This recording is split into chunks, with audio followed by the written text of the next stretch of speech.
U.S. stocks fell on Thursday, led by declines in technology shares after a disappointing Salesforce forecast.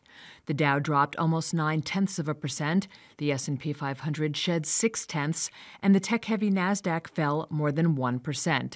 Salesforce shares plunged more than 19% after its lowest ever quarterly revenue growth forecast.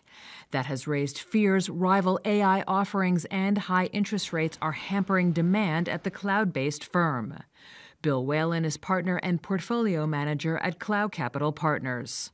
I think there's a lot of attention, of course, on Salesforce.com, and one of the data points that's sticking out is just kind of catching people's attention is the guidance for single-digit growth, which is a deceleration over their historical trend line.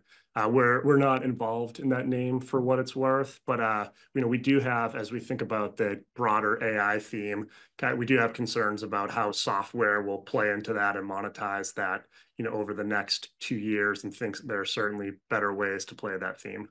Among the day's gainers, shares of Gap, which closed up 4%, soared more than 21% in after-hours trading after the retailer raised its annual sales forecast and its first-quarter results beat market expectations. On the flip side, department store chain Kohl's slumped more than 22.5% after cutting its annual sales and profit forecasts.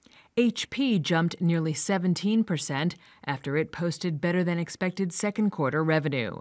And Tesla shares rose about 1.5% after Reuters reported the company was preparing to register its full self-driving software in China.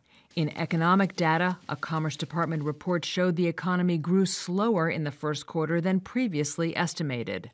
That's after downward revisions to consumer spending and a key measure of inflation ticked lower ahead of Friday's personal consumption expenditure report for April, the preferred inflation gauge of the Federal Reserve.